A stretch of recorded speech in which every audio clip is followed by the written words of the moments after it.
uko mu izina rya Nyagasani Yesu bashobora gukorera umuntu isengesho ryo gusenya, guca, gusesa ibihango yagiranye na Sekibi, abizi cyangwa atabizi. Ubizi cyangwa utabizi, urugero ni iyo usambana bite none se namukunze, urumva ntabwo uzi ko ari igihango. Buri gihe cyose usambana n'umuntu ni igihango, muba wigira igihango cy'amaraso. Amaraso yanyu mwayahuje, urabyumva? Kandi ntabwo ushobora ibyo wamuhaye, ntushobora kuvuga ngo reka mbyisubize, nta bubasha ubifiteho. Uwo muntu yakubonye ubwambure, ntushobora gukura ubwambure bwawe mu maso ye, urumva? Ni ibintu birenze. Aho mwakurikira nyine yanyigisha Faustin Ntidendereza, si abantu basambana, ni amashitani asambana muri bo. Twakwirakwije uko bishoboka, ariko ari ingenzi. Abantu b'iki gihe bakeneye kumva amagambo nk'ariya, kandi ntabwo abantu benshi bayavuga, urabyumva? Ariko benshi bari mu minwe yayo cyangwa mu biganza byayo, bamwe nari utanakeka. Abo bapasitori cyangwa se abandi bitwa ngo barasengera abantu mu byumba, kandi ari ibyumba byo kubasambanyirizamo bitwaje amasengesho. Ibyo biri muri Kiliziya Gatolika no mu yandi madini, urumva? Sebusambanyi yambaye amasengesho, hanyuma nyine binjira mu masengesho, hanyuma nyine bakarangiza byose babyemerewe.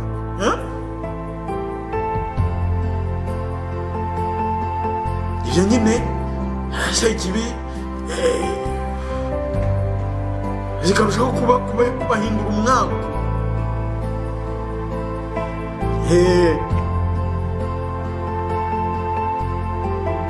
Cyangwa se gucibwa indasabo.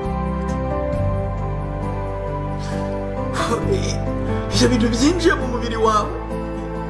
Hari n'ibindi ushobora gukeka ko ari ibintu byo musa no kumwikinira, ariko mu by'ukuri wahereje ikiganza shitani, kandi iyo itari bukurekure nta bubasha ufite nawe bwo kuyikura, kuko iyo yagufashe nyine iba yagufashe. Ariko Yesu Kristo niwe wenyine ushobora kuyikura aho hantu, kugukura aho hantu. Wowe winjiye mu nyenga kuzana y'abariho, ububasha bwe bushobora kubohora abo Sekibi yaboshye bose. Muri urwo rwego rero hariho nk'abantu bavuga bati, ubwo nyine batisimu yarambohoye. Nibyo yarakubohoye rwose, ariko noneho kubasha bwa batisimu amashitani, batisimu yatsinze ayo mashitani, ariko ya mihora, ya mihanda, za ngoyi, bya biki byose witonde. Niyo mpamvu isengesho ryo kubohora riherekeza batisimu, rikayiha imbaraga, cyangwa se zikaguha kurushaho kuyakira ibyayizitiraga muri wowe, bigasenywa, cyangwa ibyayibuzaga kukwisanzuraho. Haze niba iwanyu barabanje kuguturanya bingi, hanyuma nyine ukagenda ukabatizwa, wibwira ko batisimu yawe ishobora gusa n'iyundi ubatizwa ibyo wataratuwe nyabingi. Ntibishoboka. Niyo mpamvu wowe nubwo wabatijwe ukeneye isengesho rindi. Iri sengesho rero buri wese ararikeneye, isi yose irayikeneye, kuko hari ahantu nyine umuntu aba yaragiye yishyira mu minwe ya Sekibi atabizi. Mwibuka mbese bya bindi nyine abana kera twitaga gutsirika. Hari bamwe nyine wenda hari batabimenye, sinamenya, ariko mu mitsiriko y'abana batsirika ababyeyi harimo amabanga ya Sekibi. Umwana abikora yirwanaho, ariko ntazi uwo barimo yiyambaza uwo ari we. Ubwo nyine ibyo ngibyo bikagendana n'inzaratsi, nk'inzaratsi abana batera ababyeyi cyangwa bateraga. Na n'uyu munsi hari abakibikora bya bindi by'umudakubitwa. Abana kera batakiriye ku mudakubitwa ni bangahe? Bijya nyine hari ukuntu sekibi igenda yinjira mu bantu, ariko abantu batazi uko irimo kwinjira.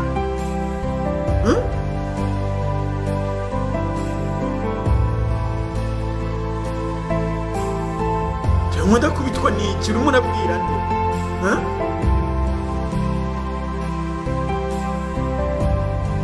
Nibyo rero urasakeneye iryo sengesho, kubera ko umwe yagiye ahereza ikiganza shitani akina, undi yabikoze yirwanaho, undi yaritabaraga, undi yibwira ko arimo yishimisha, naho nyine yayirekuriye.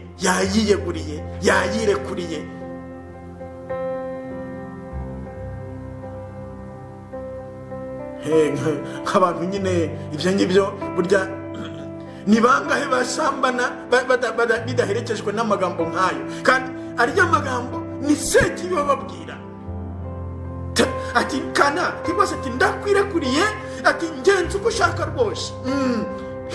Wagira ngo niwe ni sekibi urimo urayiyegurira, ati ibyanjye byose ni ibyawe. Urabyumva? Icyo ni igihango kiyongera ko kuri icyo navuze mbere. Ibyo byose se byaciwe ryari? Ninde wigeze gusabira avuga ati ibyo byose we wakimye nabyo nibisenyuke mu izina rya Nyagasani Yesu? Ibyo byigeze bibaho ryari? Iri sengesho rero ryo kubohoka tugiye kubona, ryo guca ibihango, buri wese ararikeneye, ariko nyamara nta bantu bo kurikora, nta bantu bo kurikorera ku bandi. Urabyumva? Nta bantu bo gufasha abandi kumva ko ari ngombwa.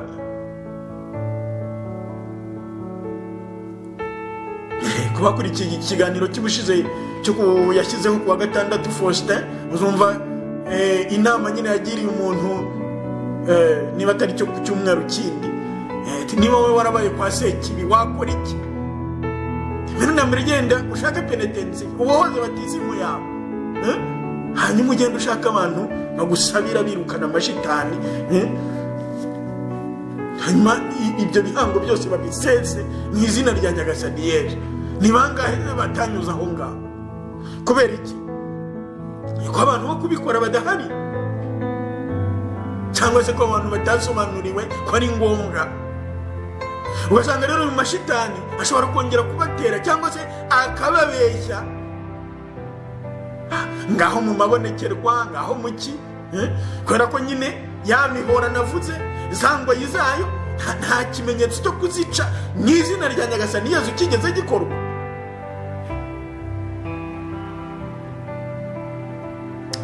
Wowe rero urimo kumva ibi mu izina rya Nyagasani Yesu arashaka kugira umwe muri abo. Urabyumva? Kuko isi ya none irabikeneye mu izina rya Yesu. Abantu basabira abandi bacingoye mu izina rya Nyagasani Yesu, mu bandi babishaka.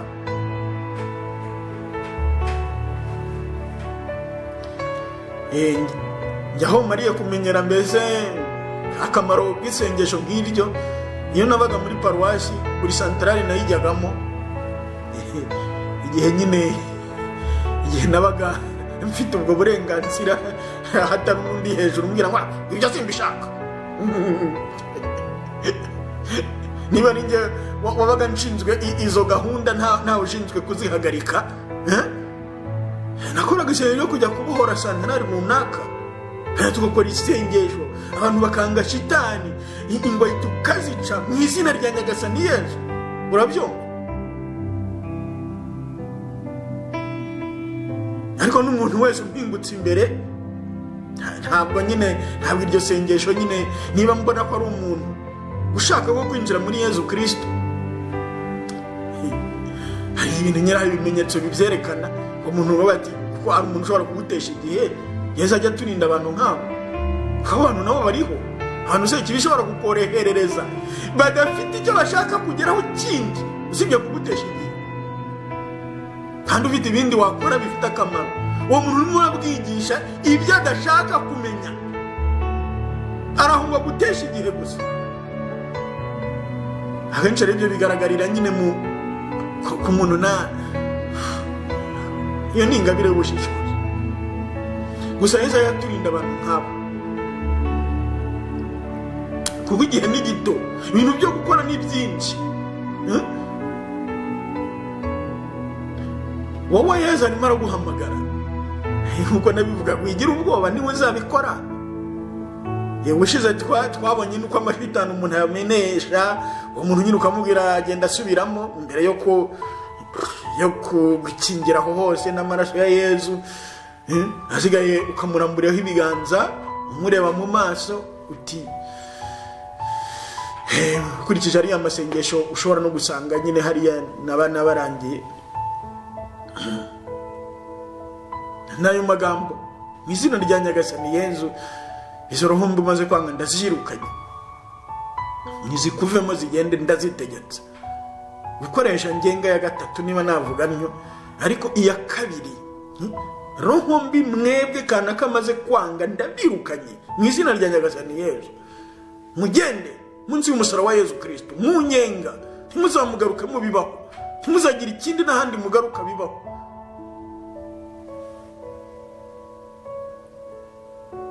si wowe ubikora, ni Yesu. ububasha bwa Yesu Kristo burakora, bufite ububasha ku mashitani.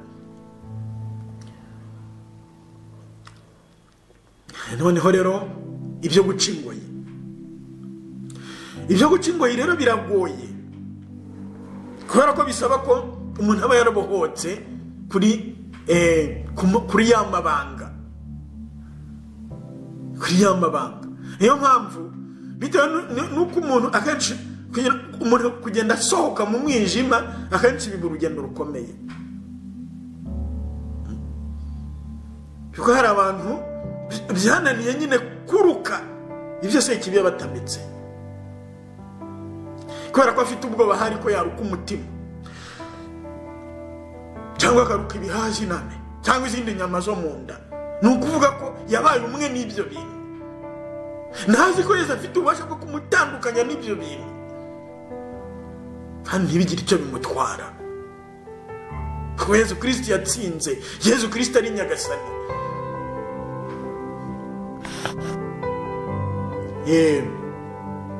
hari ingoyi rero eshatu zihuye n'aya miryango itatu y'ingenzi amashitani yinjiriramo agaba ibitero mu bantu, ababohase, abagira abacakara bayo.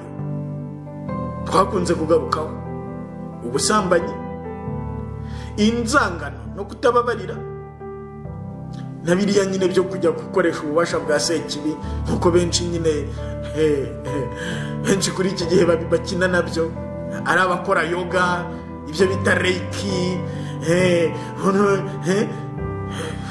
n'ibindi byose, ibyo tai chi, ibyo gushaka ngo kuruhukira muri wowe ubwawe, uruhukira muri wowe ubwawe uti wowe wifitemo uburuhukiro. iyo ni sekibi nyine ziba zikubeshya kugira ngo zigucomokore kuri Roho Mutagatifu, zigucomokore kuri Yesu Kristo we uvuga uti nimunsange mwese abarushye n'abaremerewe n'imitwaro, nge nzabaruhura. hari abantu benshi bafite ubuhamya nyine amashitani yagiye abinjiramo, nk'abantu bo muri nyine hari ibintu bavuga ngo bakingura mu muntu, ibintu nyine ngo by'imbaraga, ibintu bafungura. iyo atangiye kubivuga uyu muntu nyine bafite isi yabo, bafite imvugo yabo, nk'uko n'abarungi bafite iyabo. hari amagambo amwe njya nkoresha kubera ko nigeze kubaha ubuhamya nyine ko Yesu Kristo yagiye abohora abantu kubwoba, bagashobora kuvuga iby'ikuzimu, niba navuga gutyo, ntabwo bafite bw'icyo bari bube ko Yesu Kristo yatsinze sekibi, ntacyo ndi bube. umuntu Yesu Kristo atabohoye ku bwoba, nta banga na rimwe rya sekibi ashobora kumena, ntibishoboka. kandi uko rikunanira kurimena niko nayo irushaho kukumena umutwe.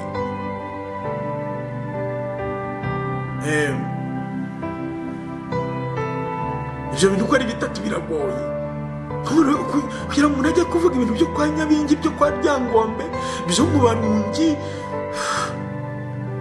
iryabanga ry'ubusambanyi navuze muri iryo sengesho. Bisaba nyine ko umuntu wari intambwe roho mudajya we yamuteje kugira ngo rimugirire akamaro, yiyemeje ko gusohoka no gusuka byose hanze kugira ngo ashobore nyine kubaho bundi bushya no kurindwa n'amaraso ya Yezu Kristo. Nubwo no hejuru biriya byo kwanga roho mbi nabyo ko umuntu arushaho kwigiramo umwijima nyine bigenda bigorana.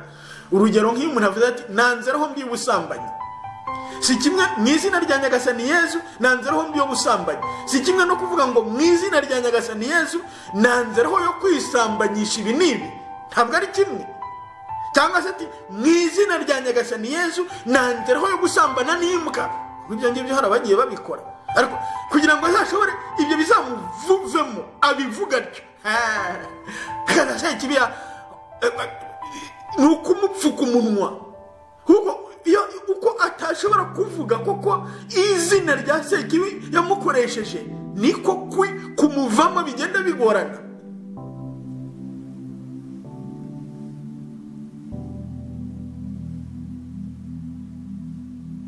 Muri iryo sengesho rero niba abantu baryinjiyemo, abantu nyine bagenda bategurwa, hari naho ahantu noneho hamabanga ya Roho Mutagatifu.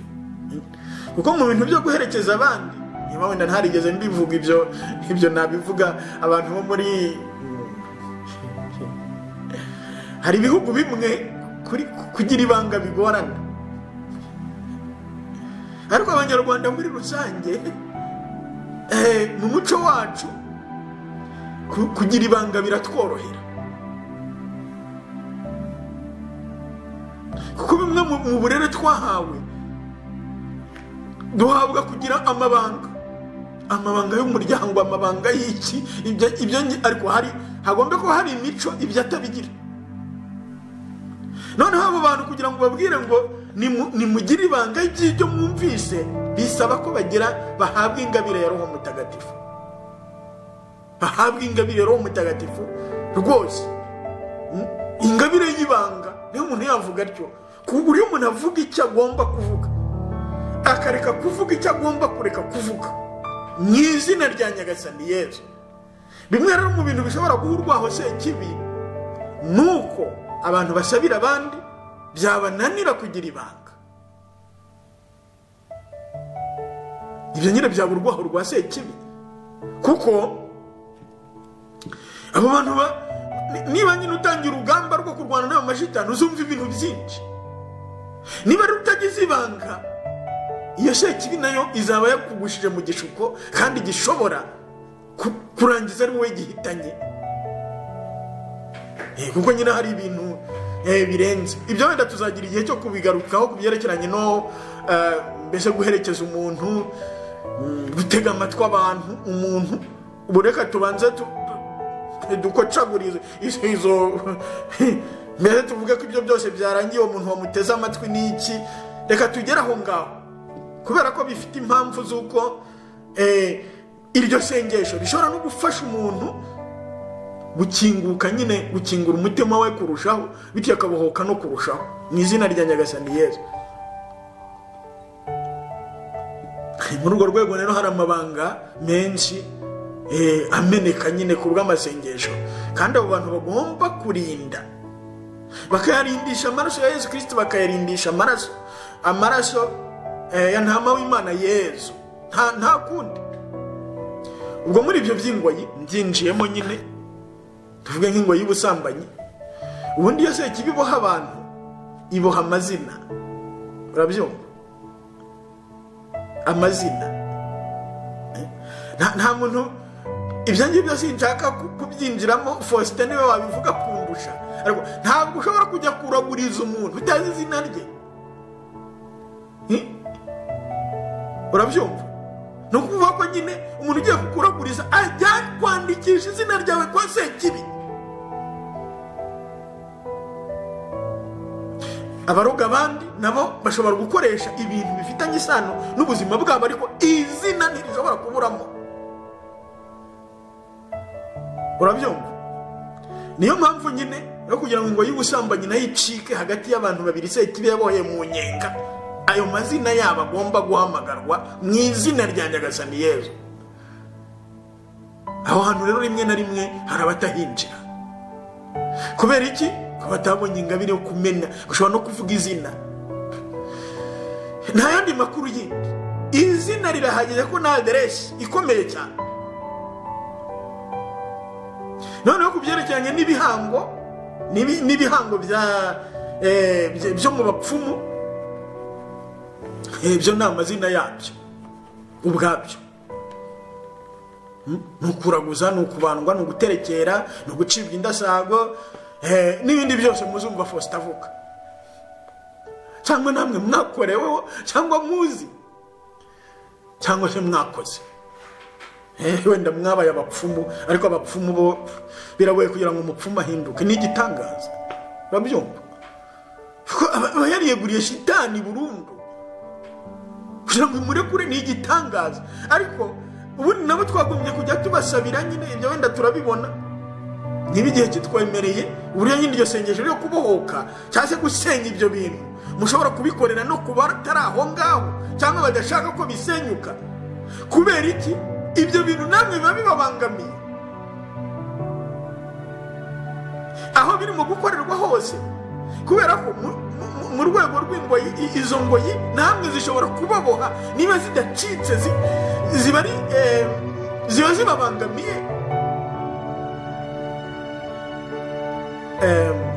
Noneho akenshi kubyerekeranye n'ayo mabanga, hari byinshi nyine umuntu ashobora kudatinyuka kuvuga. Ukaba wavuga nko gucibwa indasago, ntuvuga aho baziguciye. N'ibindi bishobora, hari imihango myinshi nyine mwiteye isoni y'urukozasoni. Umuntu ashobora ati iyo mihango nyine nakoreweho niyi yasiriye. Noneho rero isengesho mushobora ryo gusanga muri ririya ryanditse uburyo umuntu uwangisha umuntu ingoyi igihe cyose mu izina rya Nyagasani Yesu. Umuntu nyine akavuga ati mu izina rya Nyagasani Yesu nanze ingoyi y'ubusambanyi yatumye nsambana na kanaka. Izina ryonyine ibyo rwose kibi ntabikunda. Uwo muntu ushobora kuba utamuzi cyangwa umuzi, ibyo ntacyo bihindura. Urabyumva? Kugira ngo ayo mazina yombi mu izina rya Yesu Kristo abohokane.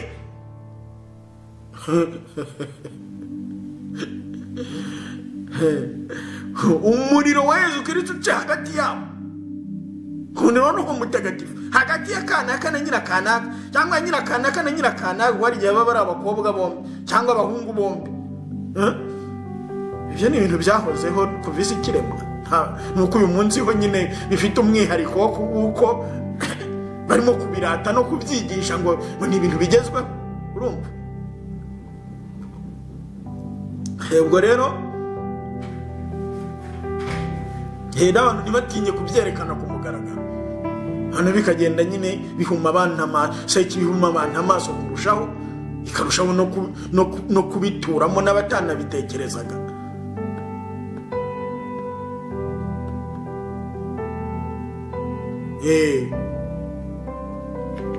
Mu izina rya Nyagasani Yesu nanze ingoyi y'ubusambanyi yatumye nsambana na. Avuga izina yibuka. Hari igihe ashobora kuba atibuka izina rye. Ibyo ngibyo bibaho. Avuga icyo gihe avuga ati nsambana n'umusore twahuriye n'aha, ku buryo nyine mbese bishobora kuba byakumvikana. Noneho rero igikurikiraho ari nacyo gihumuriza cyane, kandi mu izina rya nyagasani Yezu nishubije ibyo nahatakarije byose. Ko Yezu afite ubwo bubasha. Urumva isengesho niryo byerekana no guca ingoyi y'ubusambanyi. Mu izina rya nyagasani Yezu nanze ingoyi y'ubusambanyi yatumye nsambana na kanaka, kandi mu izina rya nyagasani Yezu nishubije ibyo nahatakarije byose. Ese ibyo wowe ayo magambo wigeze uyavuga nibura?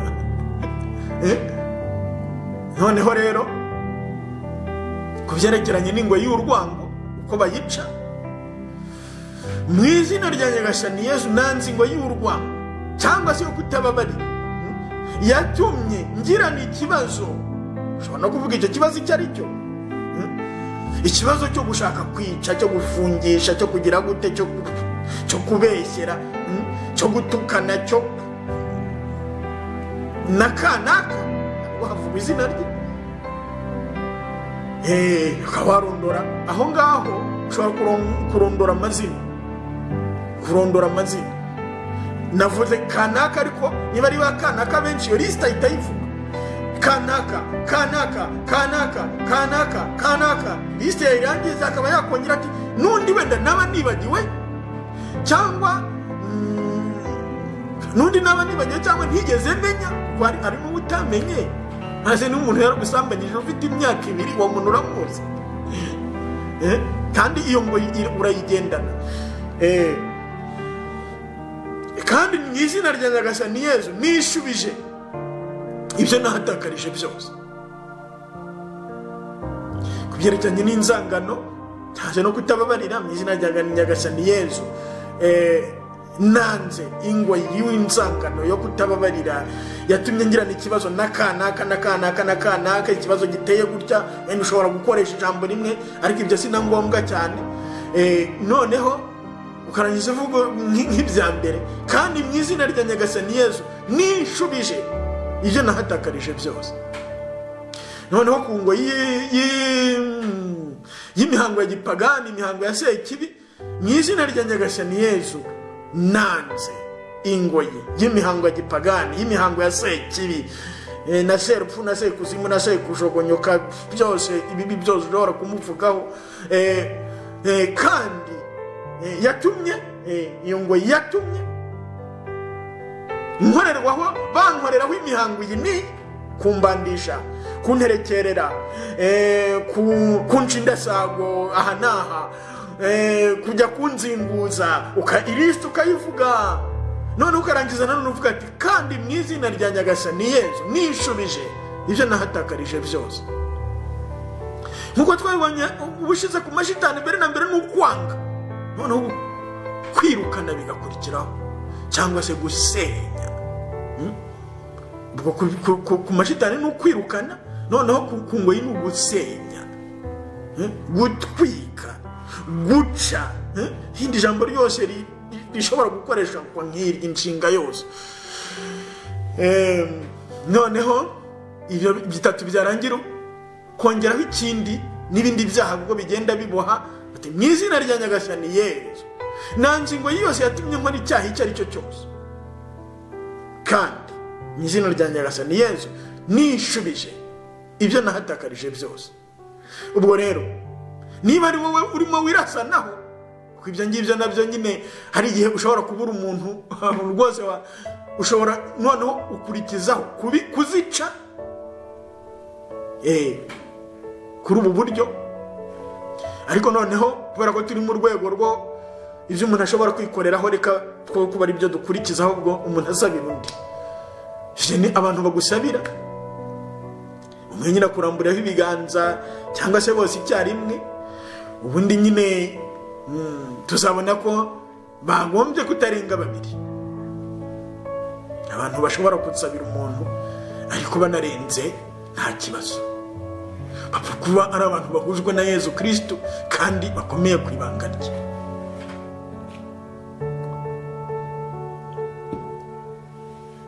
Kandi niba ari n'umwe wemera Yezu Kristo, nabyo birakora. Uwo muntu rero ukamuramburaho ibiganza, ukamusabira uvuga uti kanaka,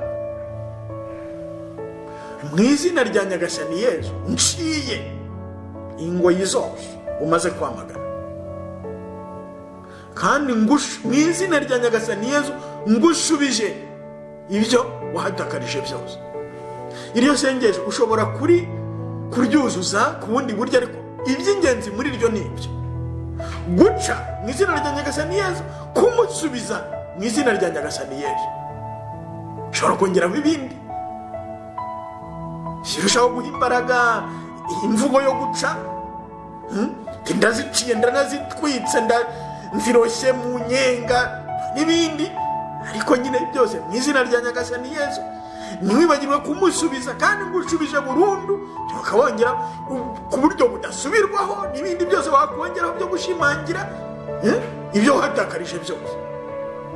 Kawanongeraho wenda kugira ngo hatazagira n'uwongera kubikwambura uwo ari we wese, cyangwa byaba amashitani yabande, bitewe n'ibyo Roho Mutagatifu. Ko akenshi abantu nyine bamaze kumenyera kwiyambaza Roho Mutagatifu, wagenda ababwira amagambo yo gukoresha akenewe, ku buryo nyine nk'aya mvuze saba ngo bihinduke, mbese abantu bagomba no kugenda babisoma.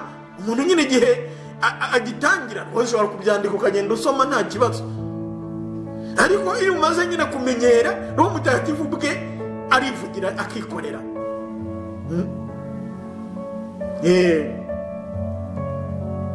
Umuntu rero yumva aruhutse ubakoreho iryo senge byanze bikunze.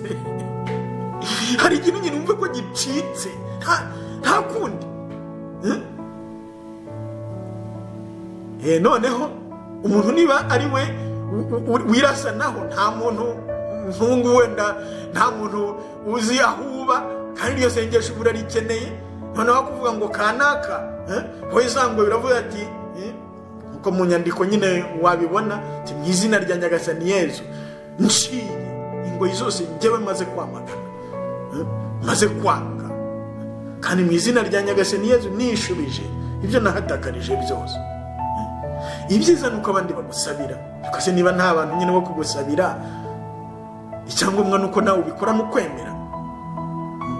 Ariko kuba wibohoye wowe ubwawe ntibihagije, ni iby'agateganyo, ni nk'abatisimu y'agateganyo.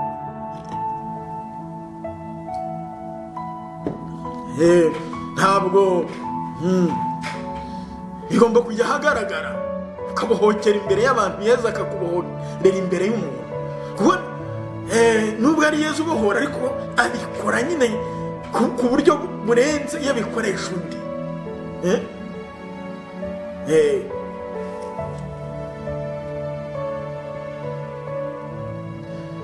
Ntabwo rero ari ibintu bikomeye, ko atari wowe ubikora, ni Yezu. Igikomeye ni wa muntu kugira ngo ashobore nk'iryo zina kugira ngo rimusohokemo, icyo kintu cyamukoreweho kugira ngo gisohoke, ni igitangaza. Igitangaza kubera nyine baba baramubwiye bati ntubivuge uzararupfuye. Abantu ndetse bashobora no gukora ibintu by'amahano mbere yo kugira ngo basambane, bakabanza bakanywana nka kwa kundi abanyarwanda banywanaga, umwe akanywa amaraso y'undi. Ati umuntu uzaramuka avuze ko akorana ibinundi azahita apfa, ubwo bakabyivugira aho ngaho. Nibivuga nzapfa. Wicwa nande?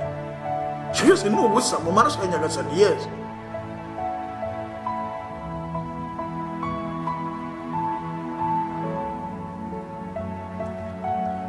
Noneho rero iryo sengesho tugiye kurifatanya na rya rindi ry'ubushize twakoze ryo kwirukana amashitani. Uramutse usabira undi muntu utari aho ngaho, cyangwa se umuntu udashaka ko unamusabira, cyangwa se usabira isi muri rusange, nibyo nababwiraga nyine nti reka duhite twinjira aho ngaho, kuko bishobora kugirira akamaro. Ufite wenda nka nyogokuru wawe w'umupfumu utaranabatijwe, cyangwa yarabatijwe aheruka abatizwa, ni umupfumu. Cyangwa se ufite nyoko winjiwe n'umugabo, urabizi. Cyangwa se abana bawe babana mu busambanyi nabo bitwa ngo ni abagabo babo, cyangwa se ngo ni abagore babo, ntawe babahaye, cyangwa se barabahawe n'impapuro n'amasinya aho kubahabwa n'ibiganza bya Kristo n'isakaramento ryo gushyingirwa. abo bantu ushobora guhora usenya ibihango byabo uri kure mu izina rya Nyagasani Yesu. Icyo gihe rero uhera hejuru hahandi hose iryo sengesho ukarikora kuriya, ariko kuri ubu buryo. Nyagasani Yesu ndakwemera, nzi ko ushobora kubohora abana banjye. Yesu uri Nyagasani, niwe wenyine mugenga, ndakwemera Yesu. Kwamamaza uko kwemera muri Yesu. Cyangwa se ukavuga isengesho rya ndemera Imana Data ushobora byose waremye ijuru n'isi, ndemera ntugire byose ukwemera. Hanyuma rero izo roho mbi zose ukeka ko zibari mu kazanga, mu izina rya Nyagasani Yesu nanze roho mbi yagiye mu mwana wanjye igatuma ajya yishingira, nanuba akaba yarananiwe kuhabyuka. Mu izina rya Nyagasani Yesu nanze roho mbi iragurira muri nyogokuru, mu izina rya Nyagasani Yesu nanze roho ibyo byose ukazanga noneho warangiza ukazirukana mu izina rya Nyagasani Yesu.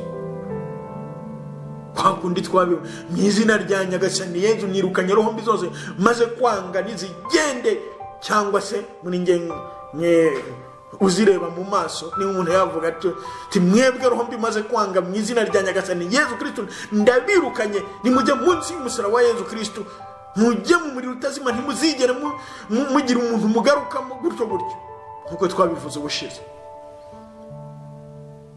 Ushobora rero nk'iryo sengesho ariko ubwo ntiturangije, noneho ugakurikizaho guca ingoyi ukazanga izina rya Yesu Kristo nanze ngo y'ubusambanye ituma umuhungu wanjye kanaka ari kumwe n'umukobwa kanaka bakaba mwizina kandi mwizina rya Nyagasani Yesu Kristo mbashubije ibyo bahatakarije byose. Mwizina rya Nyagasani Yesu nanze ngo ituma nyogokuru aragura ibi nagakora ibi niba avuga ngo arahiba abantu imiti ibi kandi mwizina rya Nyagasani Yesu mushubije ibyahatakarije byose zose ukazanga nyine kuriya twabivuze, none warangiza ukazica. Mu izina rya Nyagasani Yesu nciye ingoyi ziboshye nyogokuru zo kuri uburyo zo kuri maze kwanga, kandi mushubije n'ibindi mushubije ibyo yahatakarije byose. Noneho rero ibyo ngibyo iyo birangiye hari ikintu nacyo tuzabona ubushize ariko cyo kitagoye cyane, ni ugufasha uwo muntu kubabarira mu izina rya Nyagasani Yesu. Ibyo rero byo bifitanye isano n'iriya ngo y'urwango no kutababarira. Ibyo bishobora gukorwa mbere y'uko ingoyi zicibwa, nk'uko bishobora gukorwa na nyuma yaho. Uwo muntu mubwira ko agenda asubiramo ibi bikurikira mu izina rya Nyagasani Yesu, cyangwa se kubwira Yesu, Nyagasani Yesu, mu izina ryawe Yesu mbabariye kanaka, Nyagasani Yesu, mu izina ryawe Yesu mbabariye kanaka, Nyagasani Yesu, mu izina ryawe Yesu mbabariye kanaka. Abantu bose yagiranye nabo ikibazo akarangiza akongeraho nyine n'abandi bose ntibuka, ndababariye mu izina ryawe Nyagasani Yesu. Icyo ni ikimenyetso gishimangira mbese ukubohoka k'uwo muntu, arimo anabohora abo bandi muri izo mbabazi arimo atanga. Kongeraho no gusaba imbabazi mu izina ryawe Nyagasani Yesu nsabye imbabazi umuntu wese nagiriye nabi. Ibyo ntibikibagirane. Noneho rero niba urimo usabira abandi bantu, ushobora kubasabira imbabazi Yesu muri icyo gihe, kuko ntibashaka penetensiya, ntibagira Nyagasani Yesu mu izina ryawe nsabiye imbabazi abakobwa banjye b'indaya barimo kuyobya isi. Mu izina ryawe Nyagasani Yesu mbabariye, ukabababarira abo bakobwa banjye, ukabababarira muri iryo senge ryo kubasabira bo ubwabo. Noneho rero igisoza ni ukubasabira umugisha. Ibyo ngibyo ntabwo twakwirwa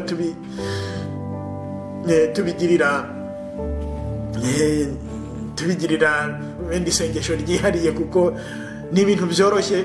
umuntu wese uzi gutukana kandi twese turabizi nuko ashobora no gutanga umugisha. Nuko uvuga amagambo y'ikinyuranyo bizaba bindi bahora kuvumagiza babandi ubavumira ku gahera noneho baha umugisha. Vuga amagambo yo kubaha umugisha. Sabira umugisha. Ibyiza ni ukubwira buri persona kuko buri wese afite icyaha buri wese. Nkuko nkunda kubibwira abantu nyine ntabwo bihagije kuvuga ngo wewe wemera Imana. Iyo Mana twebwe dufite uburyo yatwigaragarije muri Yesu Kristo ku buryo ari umuryango mutagatifu, umuryango w'ubutatu butagatifu,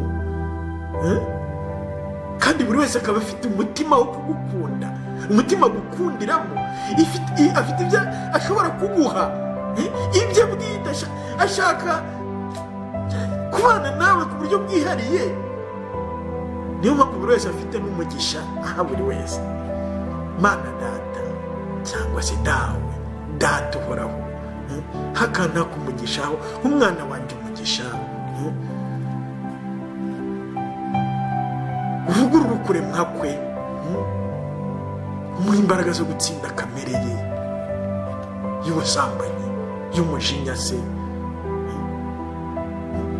Murambureho ibiganza byawe binyambuwe kandi bishobora byo. Amagambo iyo wiyambaje Roho Mutagatifu agenda gushyiramo amagambo meza yo kuvuga kuri uwo muntu.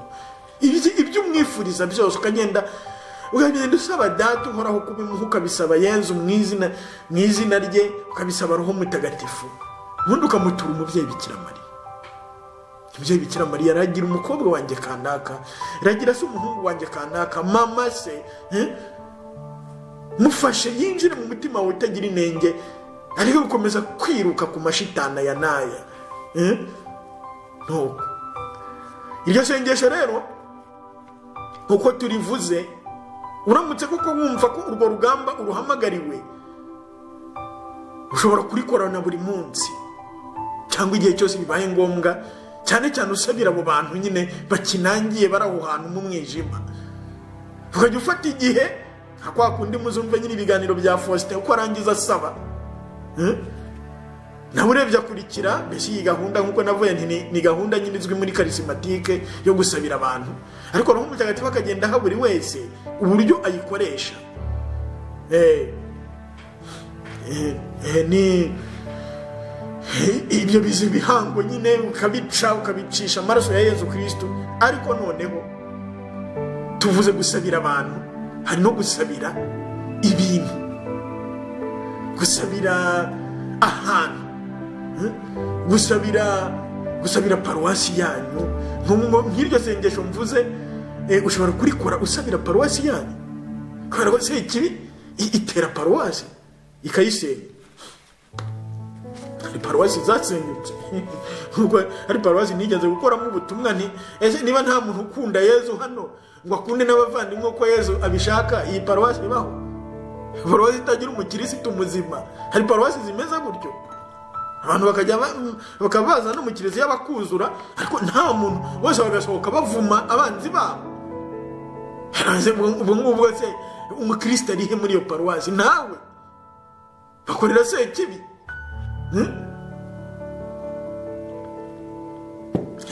Basanga hari amaparuwasi ashikaniwe n'ubusambanyi ku buryo nk'ibintu byo, kandi hari ibimenyetso byabyo bigaragara. Sekibi yarahagabye ubusambanyi bukomeye, ariko nyine ugasanga n'abasaseredoti baragiye babigiramo uruhare, basanga nabo bahabyaye abana muri ayo maparuwasi, batanze urugero nyine rubi. Tujye tuvugisha ukuri, ibyo nibyo bizadukiza, izina rya Nyagasani Yesu.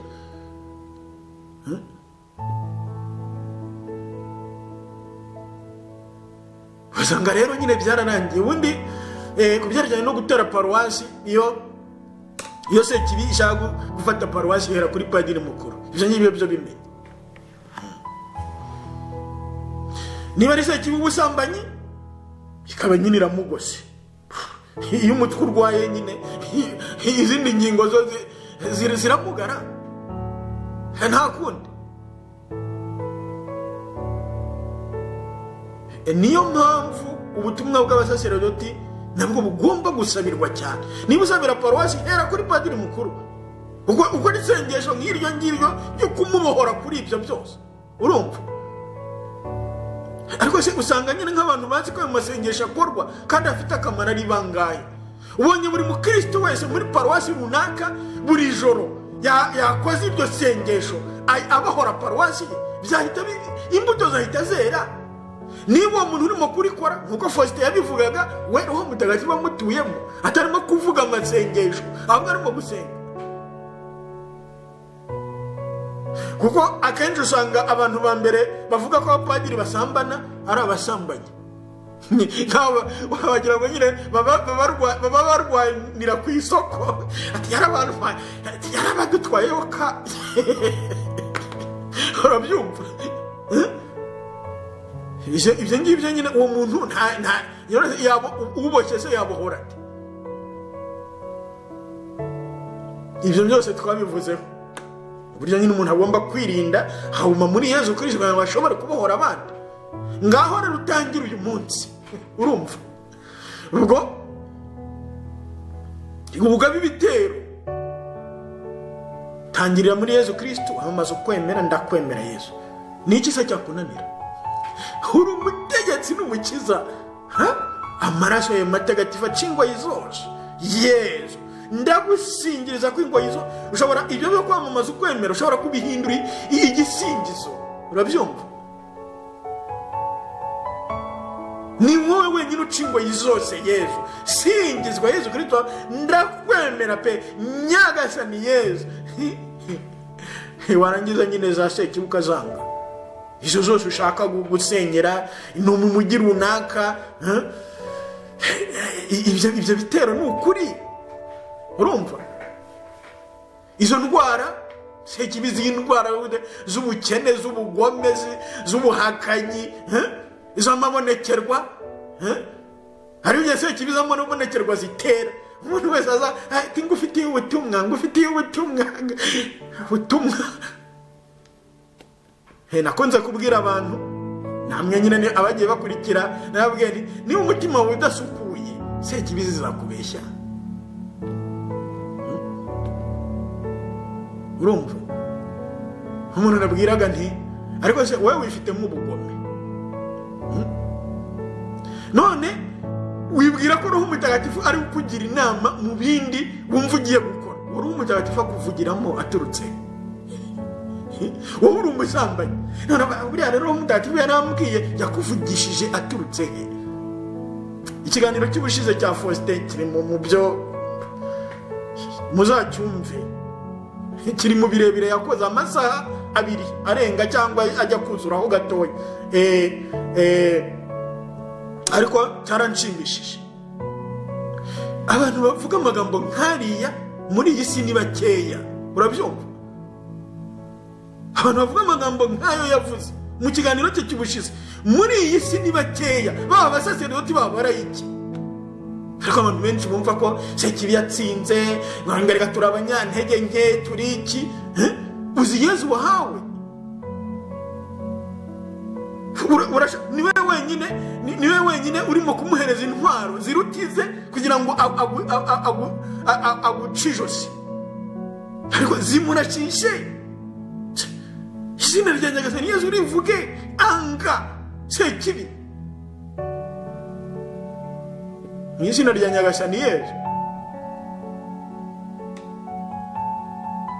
Noneho rero ibyo hera mbere na mbere mu mutima wawe, kuko niba wonyine ibyo bintu ukirwanira urwo rugamba rwose jya ukora nk'iryo sengesho ryikorere wowe ubwawe buri munsi.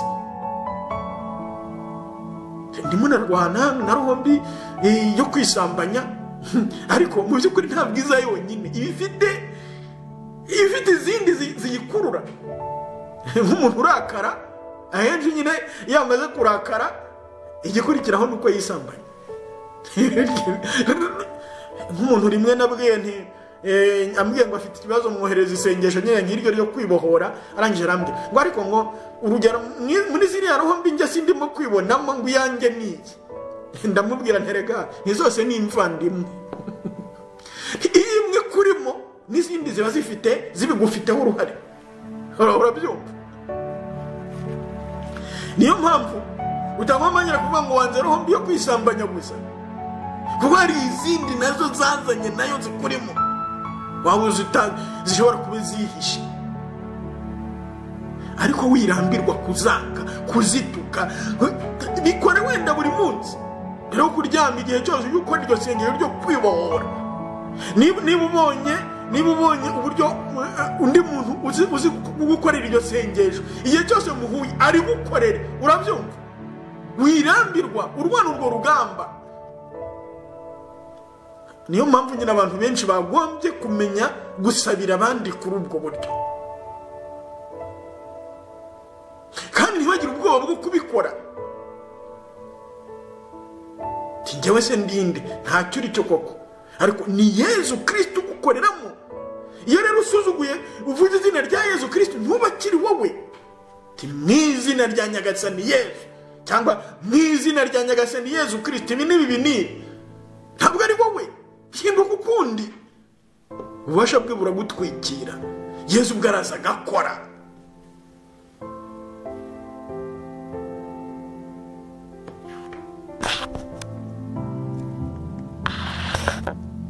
Ushobora gukora iryo sengesho, niba twavuze nka paruwasi, ukayisabira umugisha, usoza uyisabira umugisha, uyitura umubyeyi Bikira Mariya. Biriya uko ruriya rugendo twarukoze kuriya,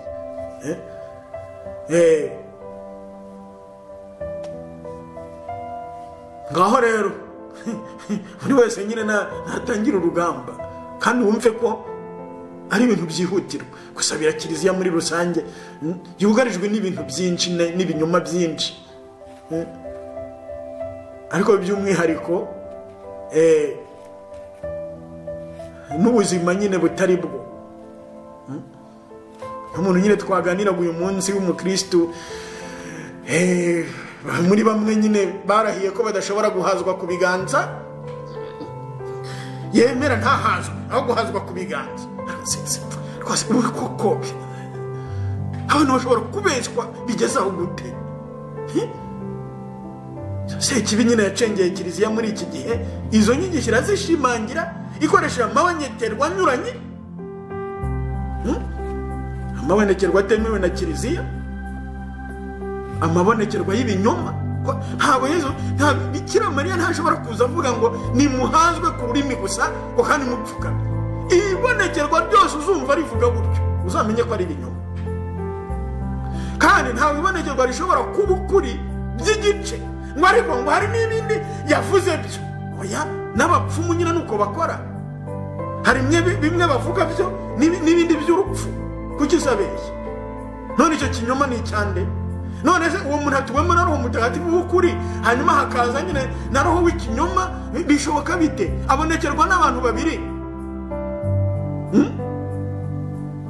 Ni se kinyoma nyine, ubundi kiyoberanye ikavuga utuntu tw'ukuri, ariko noneho byose igahindukira ikabigira ibyayo, bigahinduka amaturo yayo. Kabone naho yaba ari amasengesho mwe mwitwa ngo muravuga, ntabwo muba musenga.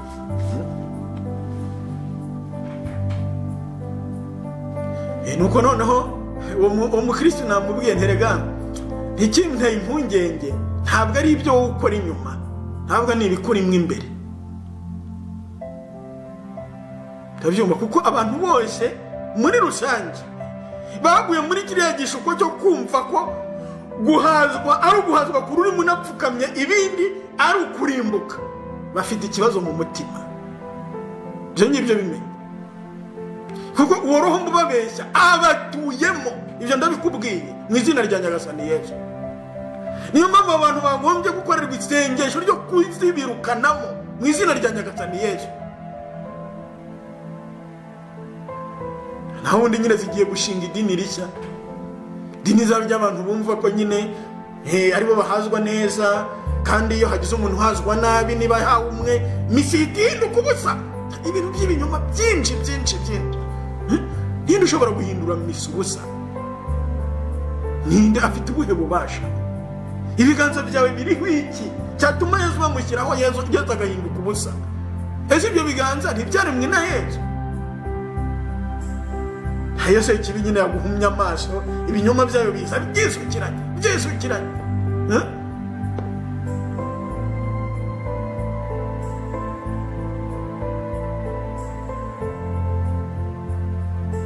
ibyo byose ni ukubisabira. Muri ayo masengesho nanone abantu bashobora isengesho ryo gusenyura ibintu byose bibangamiye ubuzima bw'abantu, bwabo bwa roho cyangwa ubw'umubiri.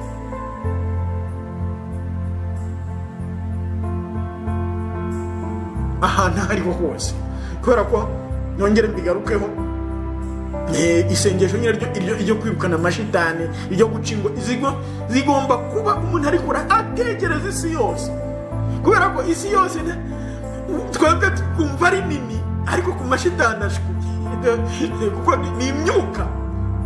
iyo rero iyo wirukanye ishitani imwe, izindi ukazihorera ngo ziri muri Amerika, ubwo nyine se kukugeraho se ntacyo bivuze. niyo ugomba kumva uri mu kurwana n'amashitani y'isi yose, aho ari hose, mu kirere, mu butaka, mu nyenga, ahantu hose. iyo byose uri musenga, cyane cyane ukora nyiri isengesho nk'iryo ryo kubohoka no kubohora abantu no kubohora ahantu, kubohora amateka, ibyo byose. kandi birakenewe kugira ngo Yesu agaragaze ububasha bwe. Umubyeyi Bikira Mariya rero afashe buri wese kwinjira muri iyi gahunda, buri we mbere na mbere abohoka. Singewe kuva uyu munsi ndi uwa Yesu, urugingo rwanjye singomba gukoresha ururimi rwanjye ntukabana. Urugingo rusambana ntirukiri urwanjye, rwarapfuye. gupfa ku cyaha, ubusinzoya, ibintu byose nyine iyo byose ukabijugunya mu nyenga ya sekibi, ubuzima Yesu akaguhumekeramo, Roho Mutagatifu akakwisanzuramo. hasigaye isengesho ryawe rikaba arikorera muri wowe. ibyo nyine Faustin yarabisobanuye bihagije pe. iyo nyigisho mu by'ukuri nayumvise yaranshimishije. Roho Mutagatifu adusengeramo. Mumini birenze imivugire. Niba se data kuri isengesho ryawe n'isengesho nyabagikora amagambo.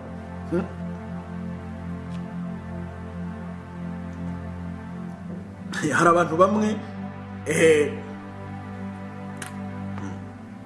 kubera ko nyine n'ukwitonda, ntabwo Roho Mutagatifu akorana n'abantu bari mu bibi. Hishoboka ndabyumva. hari abantu usanga bafite nyine nk'amagurupe asenga, ariko iyo gurupe umuyobozi wayo abana n'umugore we badasezeranye, babana mu busambanyi. Nkuko nigeze kuvuga kuri paruwasi, iyo se kibishaka gusenya paruwasi hera kuri padiri mukuru, urumva?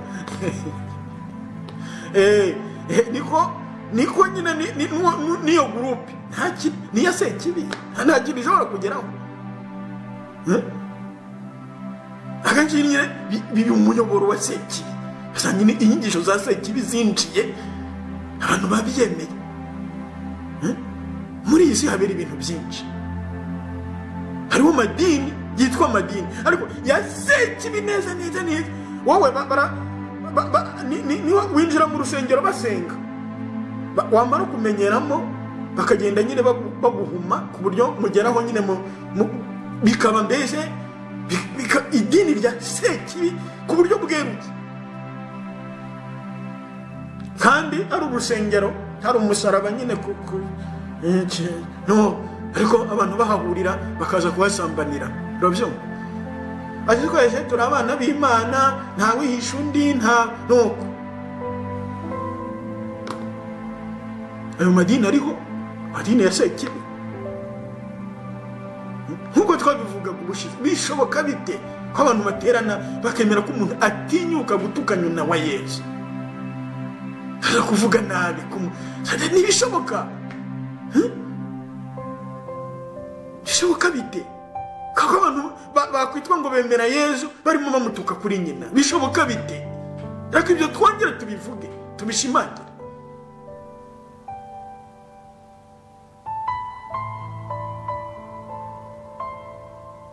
tuzi Yesu ni mu Kristo ari we twebwe. ni bangahe bitwa ngo nabigisha b'ibihangange bafite ku rurimi rwabo imvugo yo ngo kakandi usanga bahabwa ngo ubuze uwivuze uwo ari we ubwo se ninde ukuvugiramo